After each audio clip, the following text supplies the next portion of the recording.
السلام علیکم ناظرین، بریچ ٹی وی کے ساتھ میں ہوں آپ کا ہوسٹ محمد عمران۔ جی تو ناظرین، جیسا کہ آپ جانتے ہیں کہ آج 8 محرم الحرام ہے اور آج کا دن جو مخصوص ہے وہ حضرت غازی عباس علمدار علیہ السلام کی یاد میں منایا جاتا ہے۔ ویسے تو 10 محرم الحرام کو تمام شہادتیں ہو چکی تھیں، مگر آج کا دن جو مخصوص کیا جاتا ہے وہ ان کی شہادت کے ساتھ نسبت کیا جاتا ہے۔ جی تو ناظرین، کچھ لوگ ہمارے ساتھ موجود ہیں، آئیے ان سے بات کرتے ہیں۔ جی آپ ہمیں یہ بتائیے کہ آج 8 محرم الحرام ہے اور حضرت غازی عباس علیہ السلام کی یاد میں آج جو دن منایا جاتا ہے اور ان کی شہادت جو اس دن کو مخصوص کی جاتی ہے، تو اس حوالے سے آپ ہمیں بتائیے۔ جی بالکل، آج 8 محرم حرام ہے اور 8 محرم حرام کو جو ہے حضرت مولا علی شہنشاہ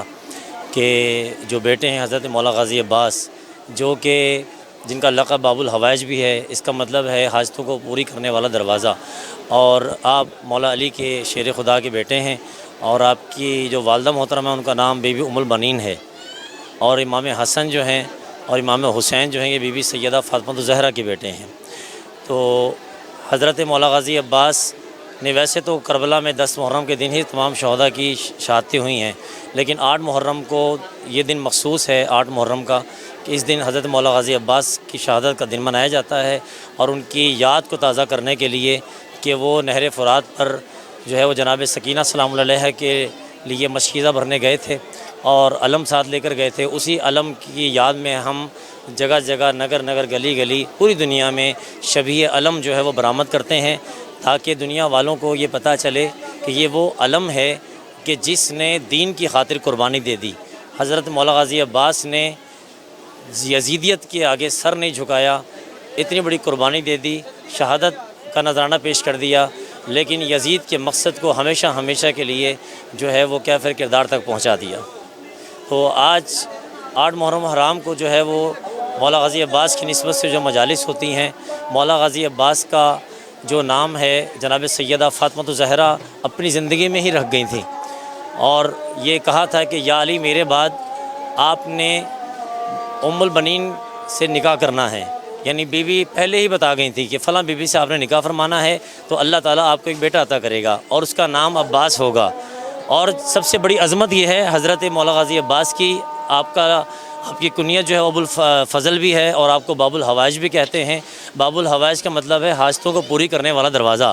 تو بلا تفریق مذہب و ملت امام بارگاہ میں جہاں جہاں دنیا میں امام بارگاہ ہیں، بلا تفریق مذہب و ملت تمام لوگ امام بارگاہوں میں جگہ جگہ پر اپنی عقیدت کا اظہار کرنے کے لیے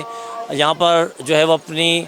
منتیں مانتے ہیں اور دعائیں مانگتے ہیں۔ جب وہ اگلے سال آتے ہیں تو ان کی منتیں دعائیں مرادیں پوری ہو جاتی ہیں، اور وہ پھر مولا غازی عباس کا شبیہ علم جو ہے وہ یہاں پر چڑھاتے ہیں۔ جی کہا جاتا ہے کہ مولا غازی عباس کا جو قد مبارک تھا وہ بہت دراز تھا، یعنی سرکار کی شان تھی۔ پہلے تو آپ کا جو گھوڑا تھا اس کا قد بہت بلند تھا، اتنا بلند تھا کہ ایک انسان کھڑا ہو تو دوسری طرف سے دوسرا انسان نظر نہ آئے، اتنا بلند قد تھا۔ اور جب مولا غازی عباس اس پر سواری فرماتے تھے تو کہا یہ جاتا ہے کہ مولا غازی عباس کے جو پاؤں ہیں وہ زمین پر خط دیتے ہوئے چلے جاتے تھے، اتنا دراز قد تھا۔ حضرت غازی عباس علیہ السلام کا قد تو بہت زیادہ لمبا تھا اور ان کی قبر مبارک چھوٹی تھی، اس حوالے سے ہمیں بتائیے۔ کتاب ایک ہے مصائب آل محمد، اس میں ایک روایت لکھی ہے، علامہ مہدی بحر العلوم بہت بڑے عالم دین ہیں، پرانے عالم دین گزرے ہیں، ان سے کسی نے یہی سوال کیا تھا